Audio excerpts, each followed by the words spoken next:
정말 무서운 세상입니다. 한입주 간병인이자 가사도우미가 벌인 기가 막히는 충격범죄. 알면서도 옆에 있었으면서도 속게 되는 이 수법. 60세 이상 분들이면 반드시 이런 분 조심하셔야 합니다. 모두 그렇다는 것은 아니지만 정말 이런 일이 있었습니다. 그럼 이 피해를 당하신 분의 직접적인 증언을 들어보시죠. 윤말숙님이십니다. 남편이 죽고 나서야 그 여자의 진짜 얼굴이 보였습니다. 나는 단 한 번도 의심하지 않았습니다. 아침마다 밥상을 차려주던 손, 병원에서 함께 눈물을 닦던 그 얼굴, 그게 다 연기였다는 걸 알았을 땐 이미 늦었습니다. 사망보험금, 지급 통보서, 그 서류엔 제 이름이 없었습니다. 대신 그녀의 이름이 있었습니다. 내 남편의 법적 배우자란 이름으로요. 그 집에서 나는 늘 주인이라 믿고 살았습니다. 남편의 약을 챙기고 빨래를 널고 그 여자의 밥까지 지었습니다. 그런데 그 여자가 내 남편의 아내였다고요? 도대체 누가 누구를 속인 겁니까? 내 인생은, 내 사랑은 뭐였습니까? 저는 그 사람의 진짜 아내 맞았던 걸까요? 제 자리는 어디였습니까? 제 이름은 왜 사라졌습니까? 이 스토리는 얼마 전 제 주변에서 발생한 일이었습니다. 이 스토리 궁금하시죠? 여러분 진짜 조심하셔야 해요. 지금 바로 시작하겠습니다. 이른 아침 6시 윤말수는 어김없이 눈을 떴습니다. 30년 넘게 이어온 습관이었죠. 옆자리에는 남편인 최강호가 여전히 코를 골며 잠들어 있었어요. 예전처럼 시끄럽지는 않았지만 그래도 규칙적인 숨소리가 들려와 안심이 됐습니다. 여보, 일어나세요. 윤말순이 살짝 어깨를 흔들자 최강호가 부스스 일어났어요. 아, 벌써 아침이군. 약 드실 시간이에요. 김순자 씨가 준비해놨을 거예요. 최강호는 고개를 끄덕이며 일어났습니다. 2019년 봄, 최강호는 66살이었어요. 공무원으로 30년을 근무하다 은퇴한 지도 벌써 6년째였죠. 처음엔 할 일 없이 집에만 있어서 부부 갈등이 심했는데 요즘은 건강이 나빠져서 오히려 조용해졌어요. 사모님, 아침 준비됐어요. 복도 너머로 김순자의 목소리가 들려왔습니다. 윤말수는 미소를 지었어요. 정말 고마운 사람이었죠. 작년 가을부터 최강호를 돌봐주기 시작한 김순자는 40 중반의 과부였어요. 남편을 일찍 여의고 혼자 살면서 간병일을 해온 경력이 10년 가까이 됐다고 했죠. 식탁에 앉은 최강호는 김순자가 준비한 약을 하나씩 먹기 시작했어요. 혈압약, 당뇨약, 그리고 몇 가지 영양제까지. 한 번에 6알은 좋게 넘었죠. 선생님, 오늘 병원 가실 날이에요. 2시에 예약해뒀어요. 아, 그렇구나. 고마워요, 순자 씨. 윤말수는 그 모습을 바라보며 마음이 편했습니다. 처음엔 남의 손을 빌리는 게 어색했는데 이제는 김순자 없으면 어쩔 뻔했나 싶었어요. 최강호의 기억력도 예전 같지 않았고 가끔 길을 잃거나 약을 깜빡하는 일도 있었거든요. 사모님도 같이 가실래요? 김순자가 물었지만 윤말수는 고개를 저었어요. 아니에요. 순자 씨가 계시면 되죠. 저는 집안일 좀 하고 있을게요. 그럼 제가 잘 모시고 다녀올게요. 김순자는 언제나 다정했어요. 최강호 앞에서는 더욱 그랬죠. 마치 10년을 같이 산 가족처럼 자연스럽게 그를 챙겼습니다. 점심을 먹고 나서 김순자와 최강호가 병원으로 떠났어요. 윤말수는 혼자 남은 집에서 빨래를 개고 청소를 했습니다. 조용한 오후였죠. 창밖으로는 봄볕이 따스하게 들어왔고 마당의 개나리가 노랗게 피어 있었어요. 오후 5시쯤 둘이 돌아왔습니다. 최강호의 얼굴이 평소보다 더 피곤해 보였어요. 어떻게 나왔어요? 윤말순이 물으니 김순자가 대답했죠. 혈압이 좀 높다고 하시네요. 약을 조금 바꿔주셨어요. 그리고 다음 주에 정밀 검사 받으라고 하시더라고요. 정밀 검사요? 네, 혈액 검사랑 엑스레이 좀 더 자세히 찍어보자고 하시네요. 최강호는 소파에 앉자마자 눈을 감았어요. 요즘 들어 부쩍 피로를 많이 느끼는 것 같았죠. 여보, 괜찮아요? 응, 좀 어지러워서 그래. 김순자가 재빨리 다가와서 최강호의 손목을 잡고 맥을 짚어봤어요. 선생님, 맥박이 불규칙해요. 오늘은 일찍 주무시는 게 좋겠어요. 그날 밤 최강호는 평소보다 일찍 잠자리에 들었습니다. 윤말순도 옆에 누웠지만 잠이 오지 않았어요. 왠지 불안한 기분이 들었거든요. 새벽 4시경이었을 거예요. 갑자기 최강호가 거칠게 숨을 쉬기 시작했어요. 여보, 여보. 윤말순이 깨워봤지만 최강호는 대답하지 않았습니다. 얼굴이 창백해지고 있었어요. 순자씨, 순자씨. 윤말순이 소리치자 김순자가 잠옷 차림으로 뛰어왔어요. 어떻게 된 거예요? 갑자기 숨을 이상하게 쉬어요. 김순자는 침착하게 최강호의 상태를 살펴본 후 바로 119에 전화를 걸었어요. 여기 응급환자가 있어요. 빨리 와주세요. 구급차가 도착할 때까지 김순자는 최강호의 곁을 지켰습니다. 윤말수는 떨리는 손으로 딸 정희에게 전화를 걸었어요. 정희야, 아버지가. 하지만 구급차가 병원에 도착했을 때는 이미 늦었어요. 최강호는 그렇게 세상을 떠났습니다. 갑작스러운 심장마비였어요. 의사는 나이와 기존 질환을 고려할 때 충분히 일어날 수 있는 일이라고 했죠. 윤말수는 그 순간을 받아들일 수가 없었어요. 어제까지만 해도 밥도 잘 먹고 말도 했는데 이렇게 갑자기 떠날 줄은 몰랐거든요. 김순자가 모든 장례 절차를 도맡아서 처리해줬어요. 윤말수는 정신이 없어서 제대로 된 판단을 할 수 없었죠. 딸 정희도 부산에서 올라와 어머니를 위로했지만 3일장을 치르는 동안 윤말순의 머릿속은 하얘져 있었습니다. 장례식장에서 조문객들이 고인이 복이 많으셨다. 이렇게 좋은 분이 곁에 계셔서라며 김순자를 칭찬하는 말을 들을 때마다 윤말순은 고개를 끄덕일 수밖에 없었어요. 정말 김순자가 없었다면 어떻게 됐을까 싶었거든요. 장례를 치른 지 한 달이 지났어요. 윤말순은 여전히 최강호의 빈자리에 적응하지 못하고 있었습니다. 아침에 일어나면 습관적으로 옆자리를 돌아보고 저녁이면 현관문 소리에 귀를 기울이곤 했죠. 하지만 이제 그 자리에는 아무도 없었어요. 김순자는 여전히 집에 머물며 윤말순을 돌봐주고 있었습니다. 처음엔 이제 그만 가셔도 된다고 했는데 김순자가 사모님 혼자 두기가 걱정된다며 당분간 더 있겠다고 했어요. 윤말순으로서는 고마운 일이었죠. 사모님, 전화 왔어요. 어느 화요일 오후 김순자가 집 전화를 받고 윤말순을 불렀어요. 누구예요? 보험회사에서 온다고 하네요. 윤말순은 고개를 갸우뚱했습니다. 최강호가 가입한 보험이 있기는 했지만 이미 정리가 다 끝난 줄 알았거든요. 여보세요? 안녕하세요. 대한생명보험 김대리입니다. 고인이 되신 최강호 선생님 관련해서 연락드렸는데요. 아, 네. 무슨 일이시죠? 선생님께서 가입하신 종신보험이 하나 더 있어서 연락드린 겁니다. 사망보험금 2억 원이 지급 대상이에요. 윤말수는 깜짝 놀랐어요. 2억 원이라니 그런 큰 보험에 가입해놨다는 얘기는 들어본 적이 없었거든요. 2억 원이요? 정말인가요? 네, 맞습니다. 2016년에 가입하셨더라고요. 월 보험료가 40만 원 정도였어요. 윤말수는 머릿속이 복잡해졌어요. 월 40만 원씩 3년간 내왔다면 자신이 모를 리가 없었는데 말이죠. 가계부도 항상 자신이 관리했거든요. 그런데 수령 절차는 어떻게 되나요? 그게 죄송한 말씀인데 보험금 수령인이 따로 지정되어 있어서 이미 지급이 완료된 상태입니다. 네, 무슨 말씀이세요? 보험 수령인이 김순자님으로 되어 있어요. 지난주에 이미 지급 절차가 끝났습니다. 윤말수는 순간 머리가 하얘졌어요. 김순자라고요?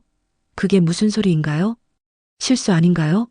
제가 부인인데 계약서를 다시 한번 확인해 봤는데 분명히 김순자님으로 되어 있습니다. 고인께서 직접 지정하신 거예요.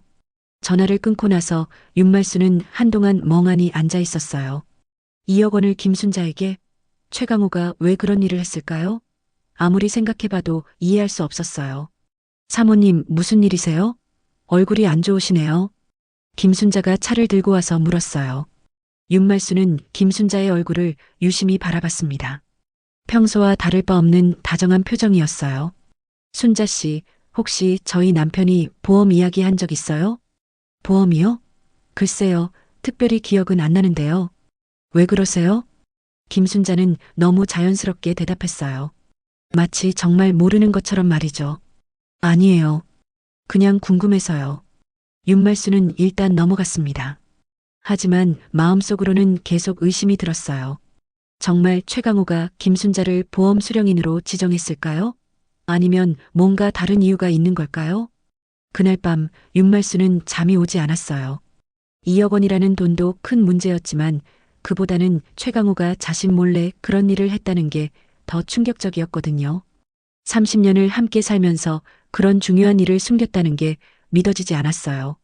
다음 날 아침 윤말수는 김순자에게 조심스럽게 말을 꺼내봤어요. 순자 씨, 어제 보험회사에서 전화 왔는데요. 보험회사요? 네. 저희 남편이 가입한 보험 중에 수령인이 순자 씨로 되어 있는 게 있다고 하더라고요. 김순자의 표정이 잠깐 굳어졌어요. 하지만 금세 원래대로 돌아왔죠. 아, 그거 말씀이세요? 알고 계셨어요?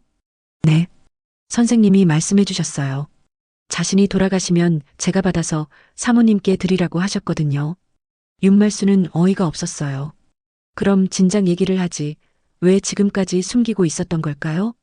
그럼 언제 받으신 거예요? 지난주에 받았어요. 제가 사모님께 말씀드리려고 했는데 아직 상심이 클 것 같아서 조금 더 기다리려고 했어요. 김순자는 태연하게 대답했습니다. 마치 당연한 일인 것처럼 말이죠. 얼마나 되는데요? 2억 원이요. 선생님이 저를 위해 남겨주신 마음이라고 생각해요. 윤말수는 귀를 의심했어요. 저를 위해 남겨주신 마음이라고요? 2억 원을? 그게 무슨 뜻이에요? 사모님도 아시잖아요. 선생님이 얼마나 외로워하셨는지. 제가 곁에 있어서 많이 의지하셨거든요. 김순자의 말에 윤말수는 할 말을 잃었어요. 물론 최강호가 김순자를 좋아했던 건 사실이에요. 하지만 그렇다고 해서 2억 원을 남겨둘 정도는 아니었을 거라고 생각했거든요. 순자 씨, 그 돈 저희 집안 돈이에요. 제가 부인인데. 사모님, 죄송하지만 이건 선생님이 직접 정하신 거예요. 법적으로도 문제 없고요. 김순자의 목소리가 조금 차가워졌어요. 평소의 다정한 모습과는 달랐죠. 제가 3년간 선생님을 돌봤잖아요. 밤낮 없이 모시면서 얼마나 힘들었는지 아세요? 그런데 이제 와서 돈 이야기를 하시면. 아니에요. 그런 뜻이 아니라. 사모님, 솔직히 말씀드릴게요. 김순자가 갑자기 일어섰어요. 그리고는 윤말순을 똑바로 바라보며 말했죠. 선생님이랑 제가 혼인신고했어요. 네. 작년 12월에 혼인신고했어요. 사모님도 이제 그 사실을 아셔야 할 것 같아서 말씀드리는 거예요. 윤말수는 의자에서 일어날 수가 없었어요. 혼인신고라니 그게 무슨 소리인가요? 그럴 리가 없어요.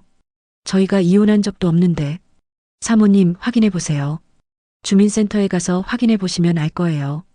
김순자는 태연하게 말하고는 방으로 들어가 버렸어요. 윤말수는 혼자 거실에 남아 멍하니 앉아 있었습니다. 혼인신고? 정말 그런 일이 가능한 건가요? 자신도 모르게 남편이 다른 여자와 혼인신고를 할 수 있는 건가요? 윤말순의 손이 떨리기 시작했어요. 다음 날 아침 윤말순은 서둘러 주민센터로 향했어요. 밤새 잠을 이루지 못했거든요. 김순자의 말이 계속 머릿속을 맴돌았죠. 혼인신고라니 그럴 리가 없다고 생각했지만 확인하지 않으면 마음이 놓이지 않았어요. 혼인관계 증명서 발급해 주세요.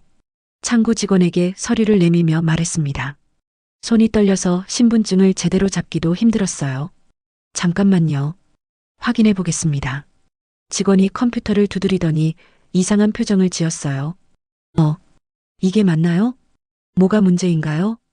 고인이 되신 최강호 씨가 작년 12월 15일에 김순자 씨와 혼인신고를 하신 것으로 나와 있네요. 윤말수는 그 자리에서 주저앉을 뻔했어요. 정말이었구나. 김순자의 말이 사실이었어요. 그럼 저는 뭐가 되는 거예요? 그 전에 이혼신고가 되어 있어야 하는데. 직원이 다시 확인해 보더니 고개를 갸우뚱했어요. 이상하네요. 이혼신고 기록이 없는데 혼인신고가 접수되어 있어요. 그게 가능한 일인가요? 원칙적으로는 불가능합니다. 중혼은 법적으로 인정되지 않거든요. 아마 담당자가 실수했거나. 윤말수는 서류를 들고 집으로 돌아왔어요. 머릿속이 복잡했죠. 법적으로 문제가 있는 혼인신고라면 김순자가 받은 보험금도 문제가 있는 게 아닌가요? 집에 도착하니 김순자가 마당에서 빨래를 널고 있었어요. 평상시와 다름없는 모습이었죠. 순자 씨 얘기 좀 해요. 윤말순의 목소리가 떨렸습니다. 김순자는 빨래 바구니를 내려놓고 돌아봤어요. 무슨 일이세요? 주민센터에 다녀왔어요. 아, 정말로 혼인신고가 되어 있더라고요. 하지만 저와의 이혼신고는 없었어요. 이게 어떻게 된 일인가요? 김순자는 잠시 침묵했어요. 그러더니 한숨을 쉬며 말했죠. 사모님 앉으세요. 차근차근 설명해 드릴게요. 둘은 거실 소파에 마주 앉았습니다. 김순자의 표정이 예전과는 달라 보였어요. 더 이상 다정한 미소는 없었죠. 선생님이 치매 초기 진단을 받으셨던 거 기억하세요? 네, 작년 가을이었죠. 그때부터 선생님이 많이 불안해하셨어요. 자꾸 혼자 있기 싫다고 외롭다고 하시면서 김순자는 차분하게 말을 이어갔어요. 어느 날 선생님이 그러시더라고요. 사모님은 자기를 이해해주지 않는다고, 자기가 아플 때만 짜증낸다고. 그런 적 없어요. 사모님이 그렇게 생각하시겠지만 선생님은 달랐어요. 특히 기억력이 나빠지면서 더 예민해지셨거든요. 윤말수는 할 말을 잃었어요. 사실 최강우가 치매 진단을 받고 나서 부부 사이가 예전 같지 않았던 건 맞았거든요. 같은 말을 계속 반복하거나 약속을 잊어버릴 때마다 짜증이 났던 것도 사실이었고요. 그래서 선생님이 저랑 결혼하고 싶다고 하셨어요. 법적으로도 보호받고 싶다고. 법적으로 보호받는다는 게 무슨 뜻이에요? 간병인 신분으로는 한계가 있거든요. 병원에서도 은행에서도 가족이 아니면 할 수 있는 일이 제한적이에요. 김순자의 말에는 일리가 있었어요. 실제로 최강우가 병원에 입원했을 때도 보호자 서명이 필요한 일들이 많았거든요. 하지만 저와 이혼하지도 않고 어떻게. 그건 제가 처리했어요. 김순자의 목소리가 단호해졌어요. 선생님 상태로는 복잡한 절차를 진행하기 어려우셨거든요. 그래서 제가 대신 뭘 하셨다는 거예요? 이혼 신고서에 사모님 도장을 찍었어요. 윤말수는 깜짝 놀랐어요. 자신도 모르게 이혼 신고가 된 거였나요? 제 도장을 어떻게? 선생님이 알려주셨어요. 서랍 어디에 있는지. 윤말수는 소름이 돋았어요. 이건 명백한 사기였잖아요. 순자 씨, 이건 범죄예요. 제가 동의하지 않았는데. 사모님. 김순자가 윤말순을 똑바로 바라봤어요. 그 눈빛이 예전과는 완전히 달랐죠. 차갑고 날카로웠어요. 증거가 있으세요? 네. 사모님이 동의하지 않았다는 증거 말이에요. 선생님은 이미 돌아가셨고 이혼 신고서에는 사모님 도장이 찍혀 있어요. 누가 봐도 합의 이혼으로 보이죠. 윤말수는 등골이 서늘해졌어요. 김순자가 이렇게 계산적인 사람이었나요? 그리고 사모님도 아시잖아요. 선생님이 마지막 몇 달 동안 얼마나 저를 의지하셨는지, 사모님보다 저를 더 편애하셨다는 거. 그건 병원에서도 간병인들이 다 봤어요. 선생님이 사모님 올 때마다 얼마나 긴장하셨는지, 저랑 있을 때가 훨씬 편해 보이셨다고. 김순자의 말들이 날카로운 칼처럼 윤말순의 가슴을 찔렀어요. 일부는 사실이었거든요. 최강우가 치매 진단을 받고 나서 윤말순과의 관계가 어색해진 건 맞았어요. 사모님, 저는 선생님을 진심으로 사랑했어요. 사모님처럼 의무감으로 돌본 게 아니라. 의무감이라니. 30년을 함께 사셨다고 해서 사랑이 계속되는 건 아니잖아요. 선생님도 마지막엔 새로운 사랑을 원하셨어요. 윤말수는 더 이상 들을 수가 없었어요. 일어서려는데 김순자가 다시 말했죠. 그리고 사모님, 한 가지 더 말씀드릴 게 있어요. 뭔데요? 제가 임신했어요. 뭐라고요? 선생님 아이를 가졌어요. 2달 됐어요. 윤말수는 그 자리에서 기절할 뻔했어요. 임신이라니 66살 남편의 아이를 가졌다고요? 그럴 리 없어요. 저희 남편이 그럴 수 있는 상태가 병원에서 확인받았어요. 진단서도 있고요. 김순자는 가방에서 서류를 꺼내 보여줬어요. 정말로 임신 확인서였어요. 사모님, 이제 아시겠죠? 저와 선생님 사이가 어떤 관계였는지. 윤말수는 완전히 무너져 버렸어요. 보험금 2억 원, 혼인신고, 그리고 임신까지. 이 모든 게 현실이라니 믿을 수가 없었어요. 저는 선생님의 합법적인 배우자예요. 그리고 선생님 아이의 엄마가 될 거고요. 사모님이 인정하든 안 하든 이건 바뀌지 않는 사실이에요. 김순자는 서류를 다시 가방에 넣으며 말했어요. 사모님, 저는 계속 여기 살 거예요. 이 집도 제 남편 명이니까요. 불편하시면 사모님이 나가셔도 돼요. 그 순간 윤말수는 깨달았어요. 자신이 완전히 속았다는 걸. 김순자는 처음부터 계획을 세우고 접근한 거였어요. 다정한 간병인은 가면이었고 진짜 얼굴은 이런 모습이었던 거죠. 그날 밤 윤말수는 한숨도 잘 수 없었어요. 김순자의 말들이 계속 머릿속을 맴돌았거든요. 임신, 혼인신고, 보험금. 이 모든 게 정말 우연의 일치일까요? 아니면 처음부터 계획된 일일까요? 새벽 5시가 되자 윤말수는 일어나서 최강호의 책상을 뒤지기 시작했어요. 뭔가 단서가 있을 거라는 생각이 들었거든요.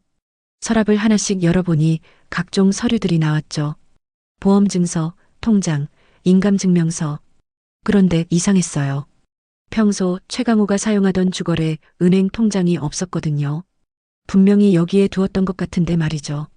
사모님, 뭘 찾고 계세요? 뒤에서 김순자의 목소리가 들렸어요. 윤말수는 깜짝 놀라며 돌아봤죠. 아, 저희 남편 통장 좀 찾고 있어요. 통장이요? 어떤 통장 말씀이세요? 국민은행 통장이요. 연금 들어오는 통장. 김순자는 잠시 생각하더니 말했어요. 아, 그 통장이면 제가 가지고 있어요. 왜 순자 씨가요? 선생님이 주셨어요. 병원비 내고 약값 쓰라고. 윤말수는 의아했어요. 최강호가 그렇게 중요한 통장을 함부로 줄 사람이 아니었거든요. 언제 주셨다고 하셨죠? 작년 12월쯤이었나? 정확히는 기억 안 나네요. 김순자의 대답이 어딘지 어색했어요. 눈을 마주치지도 않았고요. 그럼 그 통장 좀 보여주세요. 지금은 제 방에 있어요. 나중에 드릴게요. 김순자는 그렇게 말하고는 부엌으로 가버렸어요. 윤말수는 뭔가 이상하다는 생각이 들었죠. 점심시간이 지나도 김순자는 통장을 가져다 주지 않았어요. 윤말순이 다시 물어보자 그제서야 가져왔는데 잔액이 거의 없었어요. 이게 뭐예요? 연금이 매달 150만 원씩 들어오는데 왜 이렇게 없어요?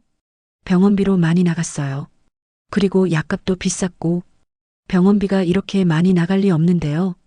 윤말순이 따져 묻자 김순자는 짜증스러운 표정을 지었어요. 사모님, 선생님 돌보는데 돈이 얼마나 드는지 아세요? 간병비, 병원비, 약값. 하루에 10만 원씩은 좋게 들어갔어요. 그럼 영수증이라도 있어야 하는 거 아니에요? 영수증이요? 글쎄요, 어디다 뒀는지. 김순자는 대충 얼버무리고 말았어요. 윤말수는 점점 의심이 커졌죠. 다음 날 윤말수는 혼자 병원을 찾아갔어요. 최강호가 마지막까지 다녔던 대학병원이었죠. 원무과에서 진료비 내역을 확인해 보니 생각보다 많지 않았어요. 월 평균 30만 원 정도였거든요. 혹시 입원 기록도 볼 수 있나요? 환자 보호자시죠?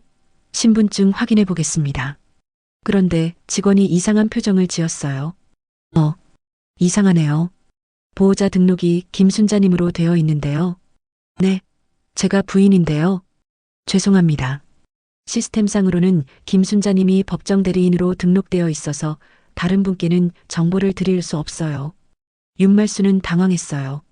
법정 대리인이라니 언제 그런 등록을 한 거죠? 언제부터 그렇게 등록된 건가요?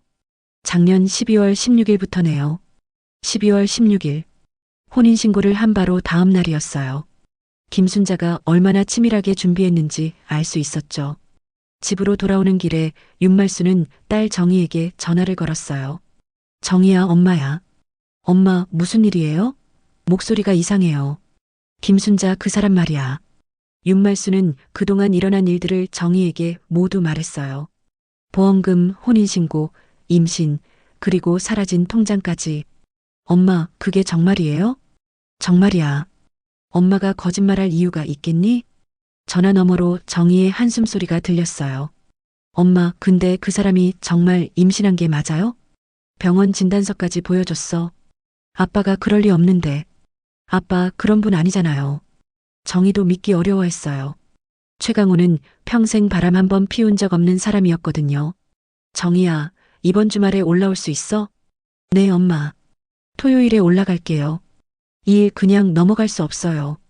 전화를 끊고 나서 윤말수는 다시 최강호의 방을 뒤져봤어요. 뭔가 더 단서가 있을 거라는 생각이 들었거든요. 옷장 깊숙한 곳에서 낡은 수첩 하나를 발견했어요.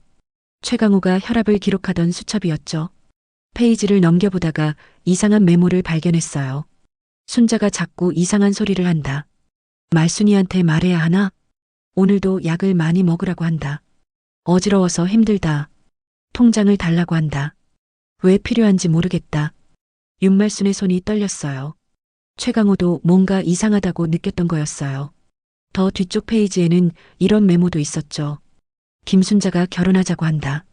말순이 몰래. 안 된다고 했는데 자꾸 그런다. 머리가 아프다. 기억이 잘 안 난다.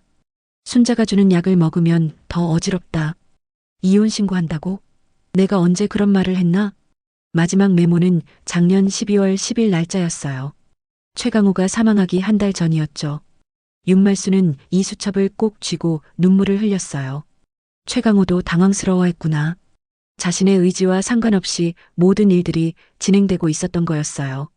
그 순간 김순자가 방으로 들어왔어요. 사모님, 뭘 보고 계신 거예요?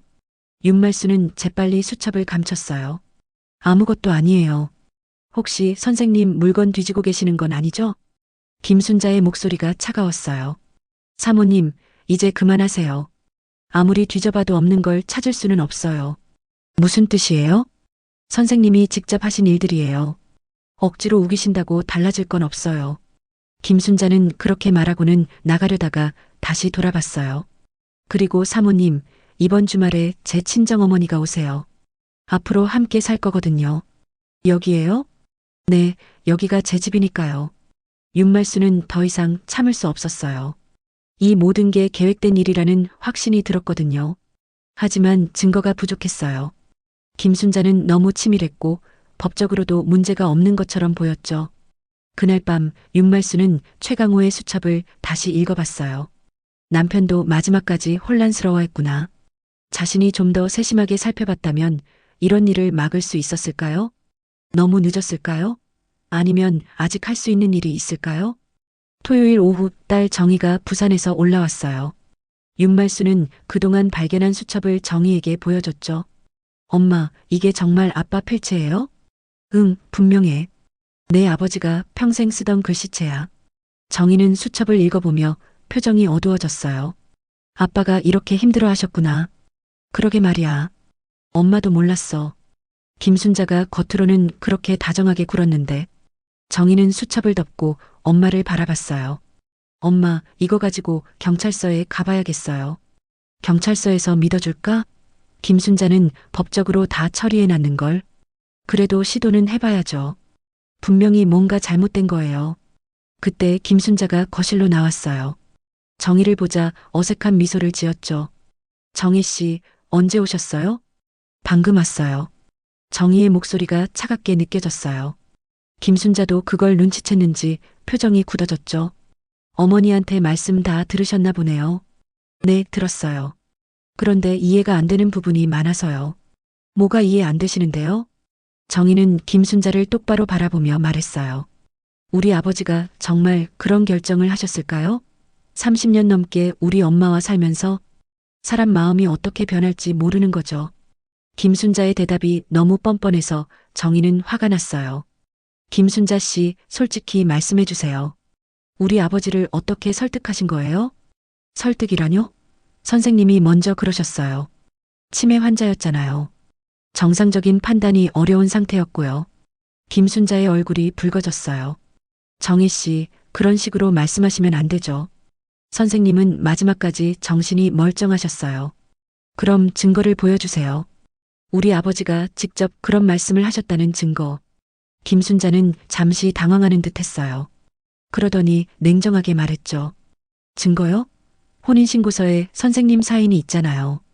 그것보다 확실한 증거가 어디 있어요? 정희와 김순자 사이의 분위기가 험악해지자 윤말순이 나섰어요. 그만해요, 둘 다. 이렇게 싸워봤자 해결될 일이 아니야. 그날 저녁 정희는 엄마와 둘이서 마주 앉았어요. 엄마, 저 여자 뭔가 숨기고 있는 것 같아요. 엄마도 그런 생각이 들어. 너무 당당해서 오히려 이상해. 내일 집안을 좀 더 자세히 살펴봐요. 분명히 다른 증거가 있을 거예요. 다음 날 아침 김순자가 시장에 간 사이 모녀는 본격적으로 집안을 뒤지기 시작했어요. 최강호의 방부터 시작해서 거실 서랍, 심지어 창고까지 샅샅이 뒤져봤죠. 창고 구석에 쌓인 박스들을 정리하던 중 정희가 이상한 걸 발견했어요. 엄마, 이거 뭐예요? 정희가 들고 온 건 작은 녹음기였어요. 오래된 카세트 녹음기였죠. 이런 게 왜 여기 있지? 윤말순도 처음 보는 물건이었어요. 최강호가 녹음기를 쓸 일은 없었거든요. 재생해봐요. 정희가 재생 버튼을 누르자 최강호의 목소리가 들려왔어요. 순자 씨, 그건 안 돼요. 말순이가 알면 어떻게 해요? 그 다음엔 김순자의 목소리였어요. 선생님, 사모님은 선생님을 이해 못해요. 요즘 보시면 짜증만 내시잖아요. 그래도 이혼은 안 돼요. 30년을 함께 살았는데. 선생님, 사모님 기억력도 요즘 많이 안 좋으시잖아요.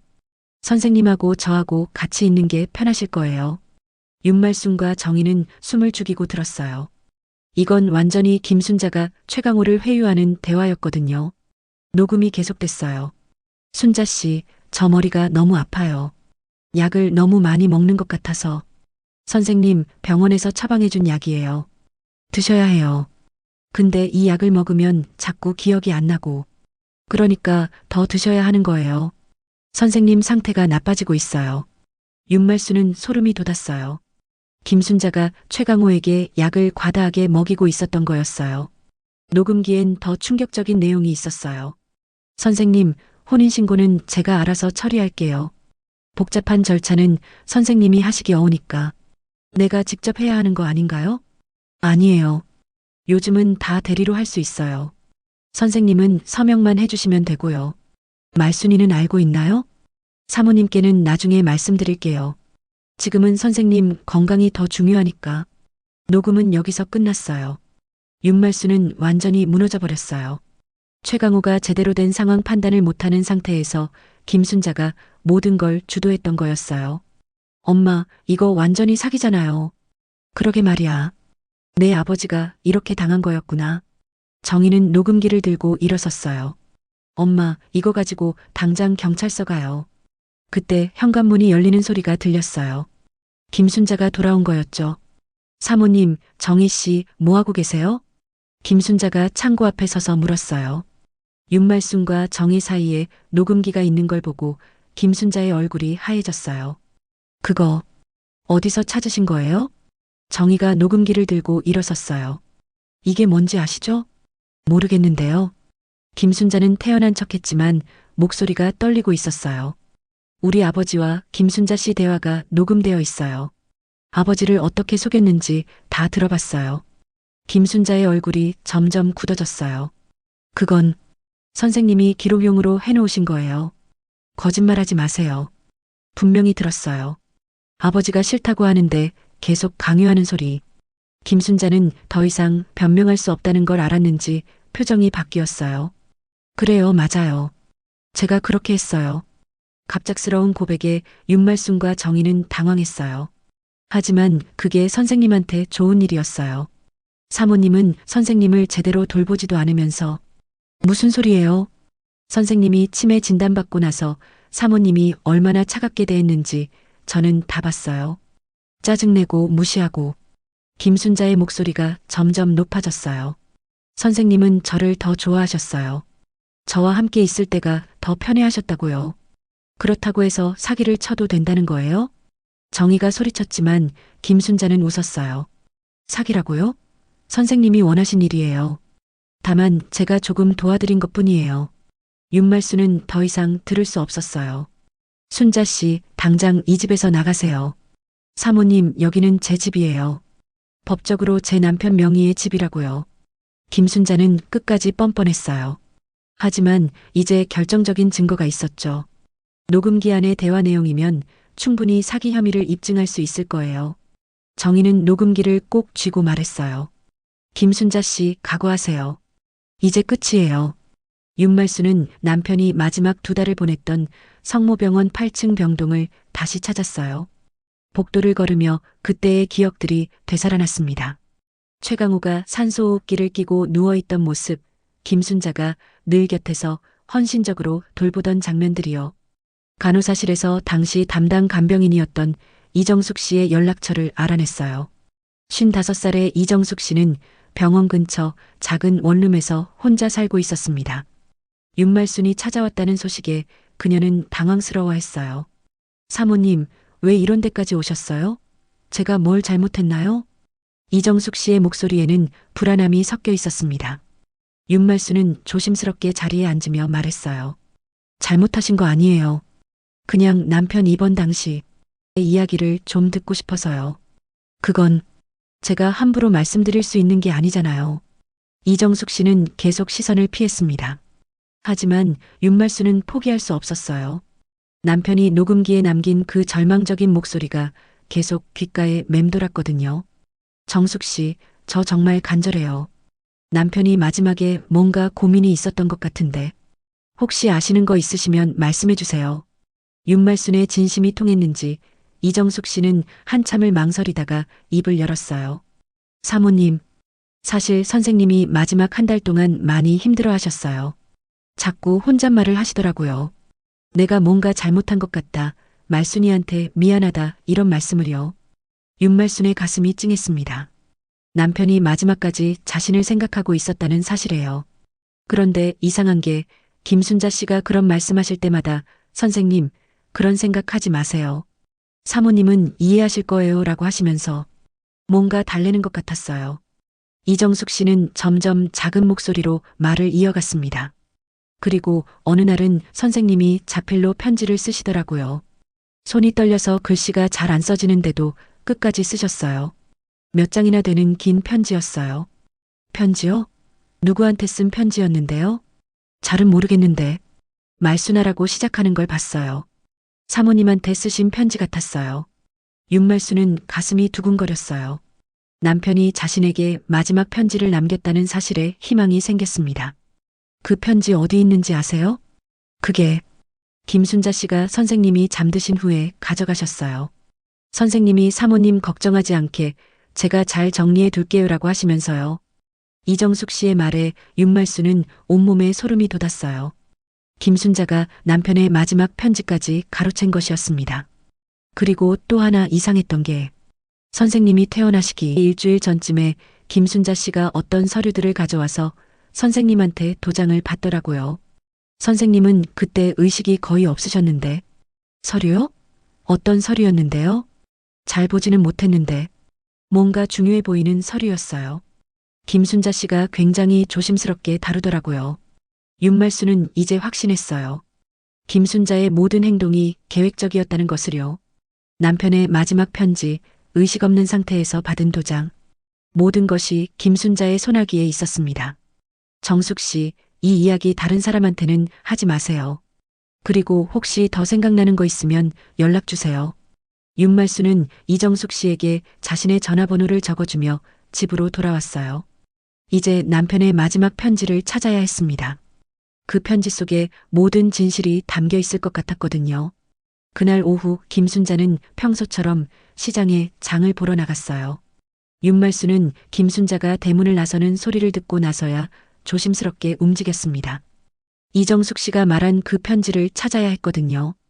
김순자의 방 앞에 서자 가슴이 두근거렸어요. 몇 년을 같은 집에서 살면서도 이 방에 들어가 본 적은 거의 없었습니다. 늘 김순자가 제 방은 제가 알아서 정리할게요라고 말했거든요. 문을 열자 정갈하게 정리된 방이 눈에 들어왔어요. 싱글 침대 옆에는 작은 화장대가 있고 맞은편 벽에는 서랍장이 놓여 있었습니다. 윤말순은 서랍장부터 살펴보기로 했어요. 첫 번째 서랍을 열자 속옷과 양말들이 가지런히 정리되어 있었어요. 두 번째 서랍에는 계절 옷가지들이 들어 있었습니다. 세 번째 서랍을 열 때 윤말순의 손이 떨렸어요. 어머나. 서랍 안에는 여러 개의 봉투와 서류들이 차곡차곡 정리되어 있었습니다. 맨 위에 있는 봉투를 집어들자 말순이에게라고 쓰인 최강호의 필체가 보였어요. 윤말순은 가슴이 터질 것 같았습니다. 편지를 펼치자 남편의 떨리는 글씨가 눈에 들어왔어요. 말순아, 내가 너무 외로워서 그랬어. 널 버릴 생각은 절대 아니었어. 근데 순자가 너무 무서워. 자꾸 이상한 이야기를 해. 우리가 헤어져야 한다고, 내가 나를 싫어한다고. 나는 그게 아닌 걸 아는데 머리가 자꾸 헷갈려. 말순아, 미안해. 정말 미안해. 윤말수는 눈물이 쏟아졌습니다. 남편이 마지막까지 자신을 사랑했다는 증거였어요. 다른 편지들도 모두 비슷한 내용이었습니다. 김순자가 남편을 심리적으로 조종했다는 내용들이요. 서랍 깊숙한 곳에서 또 다른 서류들을 발견했어요. 보험 설계사 명함, 혼인신고 절차가 적힌 체크리스트, 그리고 은행 계좌 개설 신청서 사본들이었습니다. 모든 것이 날짜 순으로 정리되어 있었어요. 가장 충격적인 것은 김순자가 직접 작성한 메모였습니다. 1월 15일 선생님 치매 진단 확정. 계획 실행 시작. 2월 3일 보험 수익자 변경 완료. 2월 20일 공동 계좌 개설. 3월 10일 혼인신고 절차 준비. 3월 25일 선생님 설득 작업. 윤말수는 무릎이 풀려 그 자리에 주저앉았어요. 이 모든 것이 치밀한 계획이었다는 증거였습니다. 김순자는 남편의 치매 진단을 기회로 삼아 체계적으로 접근한 것이었어요. 또 다른 봉투에서는 최강호와 김순자의 대화를 녹음한 카세트 테이프들이 나왔습니다. 윤말순이 집에서 발견한 것 외에도 여러 개가 더 있었어요. 김순자가 남편과의 모든 대화를 녹음하고 있었던 것입니다. 서랍 맨 아래에서는 남편의 인감도장과 통장들이 발견됐어요. 윤말순도 모르는 통장들이었습니다. 김순자가 남편 명의로 비밀리에 만든 계좌들이었던 거죠. 이런 식으로 다 준비를 해놨구나. 윤말순이 중얼거리며 서류들을 다시 정리하는 순간이었어요. 그건 제 사생활이에요, 사모님. 뒤에서 들려온 차가운 목소리에 윤말순은 깜짝 놀라 돌아봤어요. 김순자가 방 입구에 서서 자신을 노려보고 있었습니다. 언제부터 제 방을 뒤지고 계셨어요? 김순자의 목소리는 평소와 달리 냉정했어요. 이제 더 이상 연기를 할 필요가 없다는 듯 했습니다. 이게 다 뭐예요? 우리 남편을 이렇게 속인 거예요? 윤말순의 목소리는 분노로 떨렸습니다. 김순자는 오히려 웃으며 말했어요. 속였다고요? 선생님이 원하신 일이에요. 사모님이 선생님을 제대로 돌보지 못하니까 제가 나선 거죠. 이 사람아, 우리 남편 치매 진단받자마자 이런 계획을 세운 거잖아. 그래서 어쩌실 건데요? 이미 법적으로 다 정리된 일이에요. 선생님의 마지막 뜻이었으니까요. 김순자는 당당했습니다. 이미 모든 것이 자신의 계획대로 진행됐다는 확신이 있었거든요. 하지만 윤말수는 포기하지 않았어요. 손에 쥔 편지들과 서류들이 모든 진실을 증명해 줄 것이라는 믿음이 있었습니다. 김순자 씨, 이제 끝이에요. 이 모든 증거를 가지고 경찰서에 갈 거예요. 다음 날 아침 윤말수는 딸 정희와 함께 강남경찰서를 찾았어요. 밤새 정리한 모든 증거물들을 가방에 담고 나서니 마음이 한결 가벼워졌습니다. 김순자가 아무리 당당하게 굴어도 진실은 숨길 수 없다는 확신이 들었거든요. 어머니, 정말 이렇게 하는 게 맞아요? 정희는 여전히 망설이고 있었어요. 하지만 윤말수는 결심이 섰습니다. 정희야, 내 아버지가 마지막에 얼마나 고통스러워했는지 알아? 이건 단순한 바람이 아니라 사기야. 담당 형사는 윤말순이 가져온 증거들을 하나씩 꼼꼼히 살펴봤어요. 최강호의 자필 편지들, 김순자의 계획서, 녹음 테이프들, 그리고 이정숙 씨의 증언까지 모든 것이 김순자의 계획적 범행을 뒷받침하고 있었습니다. 부인, 이 정도면 충분히 수사할 가치가 있어 보입니다. 특히 치매 환자를 상대로 한 사기와 문서 위조 혐의로 수사를 진행하겠습니다. 일주일 후 김순자는 경찰서로 소환됐어요. 처음에는 여전히 당당했지만 증거들이 하나씩 제시되자 점점 말문이 막혔습니다. 김순자 씨, 이 메모는 뭡니까? 귀하가 직접 작성한 계획서 아닙니까?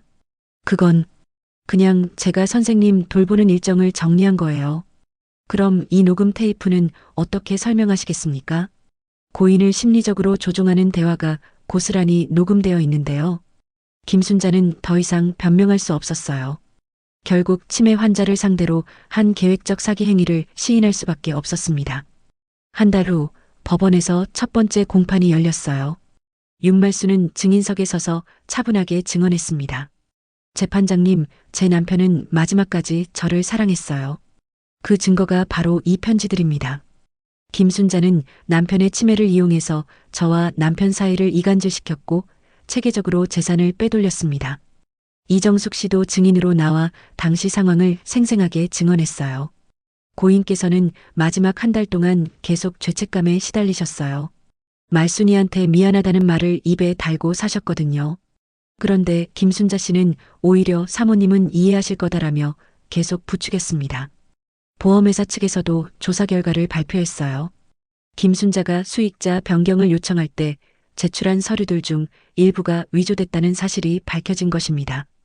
석 달간의 재판 끝에 판결이 내려졌어요.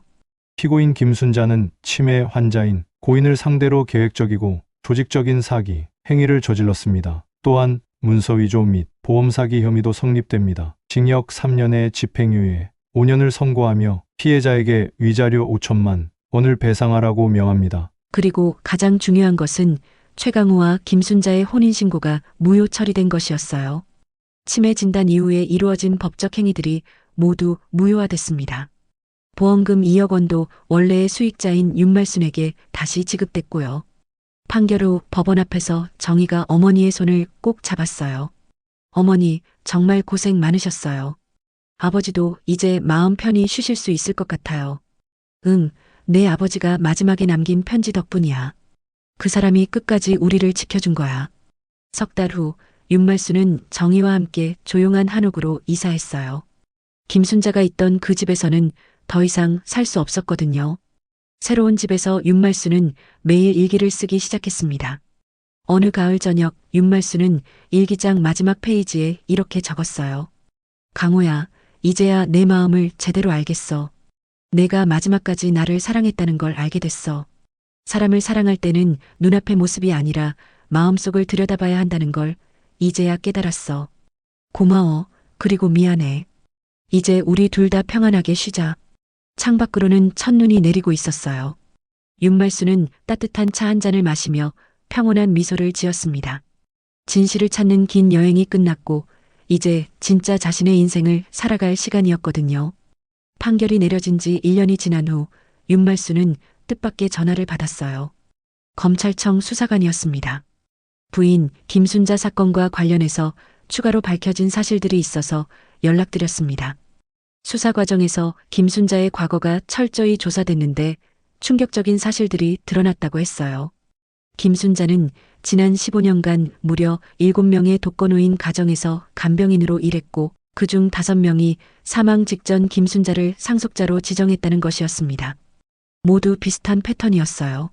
치매나 중병을 앓는 노인들을 타겟으로 삼아서 가족들과 이간질시키고 법적 절차를 밟아 재산을 가로채는 수법이었죠. 더욱 소름 끼치는 것은 김순자가 이런 일을 전문적으로 하는 조직의 일원이었다는 사실이었어요. 노인 전문 사기 조직이 체계적으로 운영되고 있었던 것입니다. 현재까지 파악된 피해 규모만 해도 30억 원이 넘어요. 그리고 비슷한 수법으로 활동하는 간병인들이 전국에 수십 명 더 있을 것으로 추정됩니다. 윤말순은 온몸에 소름이 돋았어요. 자신이 겪은 일이 단순한 개인적 배신이 아니라 조직적 범죄의 일부였다는 것을 깨달았거든요. 검찰은 이 사건을 계기로 노인 대상 사기 전담 수사팀을 꾸리기로 했다고 발표했어요. 하지만 이미 수많은 노인들이 피해를 당한 후였습니다. 통계청 자료에 따르면 현재 대한민국의 독거노인은 150만 명이 넘고 이 중 치매나 중증 질환을 앓는 노인들이 30만 명에 달한다고 해요. 이들 모두가 김순자 같은 범죄자들의 잠재적 타겟인 셈이죠. 더 큰 문제는 가족들조차 이런 범죄를 쉽게 알아채지 못한다는 것이었어요. 간병인에 대한 감사함과 신뢰가 오히려 범죄를 은폐하는 역할을 했거든요. 윤말순은 이 모든 사실을 알고 나서 결심했어요. 더 이상 조용히 지낼 수는 없다고 생각했습니다. 정희야, 엄마가 강연을 다니려고 해. 강연이요? 노인들과 그 가족들에게 우리가 겪은 일을 알려줘야겠어. 또 다른 피해자가 생기지 않도록 말이야. 윤말순은 노인복지관과 구청을 돌아다니며 자신의 경험담을 들려주기 시작했어요.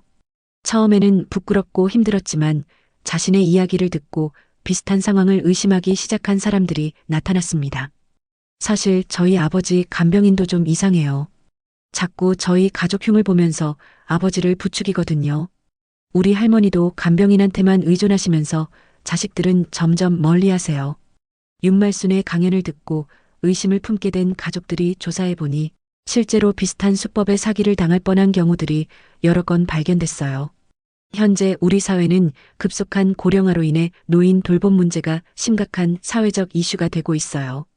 하지만 그 틈을 노리는 범죄자들도 함께 늘어나고 있는 것이 현실입니다.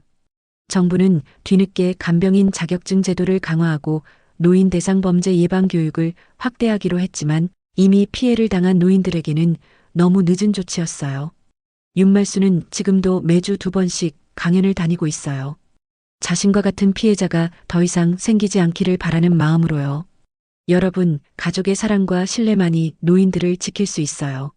아무리 헌신적으로 보이는 간병인이라도 의심할 건 의심해야 해요.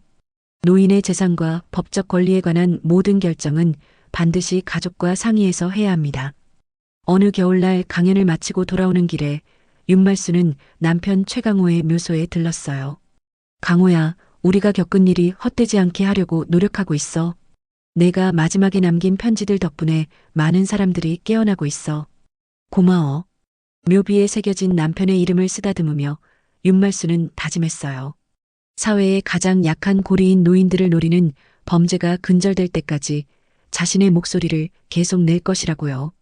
진실은 때로 아프지만 그 아픔을 통해서만 더 큰 비극을 막을 수 있다는 것을 윤말수는 뼈저리게 깨달았습니다. 대한민국에서 노인은 돈이 되면 타겟이 되고 있는 것이 엄연한 현실입니다. 치매 진단서 한 장이면 법적 권리는 간단히 탈취당하며 수십 년 함께한 가족보다 몇 달 옆에 붙어있던 가짜 가족이 상속을 가져갑니다. 사랑은 조작되며 유언은 위조되고 기억은 약물로 지워집니다. 그리고 아무도 묻지 않습니다. 왜 혼인신고가 가능했는지, 왜 재산이 옮겨졌는지. 가장 약한 고리는 늘 침묵 속에 무너집니다. 노인을 돌보는 사람보다 노인을 조종하는 사람이 늘고 있습니다. 이 사회는 이미 침투당했습니다. 이 이야기는 끝이 아닙니다. 지금 당신 부모 곁에 있는 사람 진짜입니까? 이 이야기는 여기까지입니다. 여러분 충격스럽지 않으신가요? 설마 나한테 그러려고? 라고 생각하신다면 오산이십니다. 치매 앞에서는 무용지물일 수 있습니다. 한 번 더 주변을 살펴보세요. 구독, 좋아요, 알림 설정은 이 채널을 유지하고 발전시키는 데 힘이 된답니다. 꾹 눌러주세요. 감사합니다.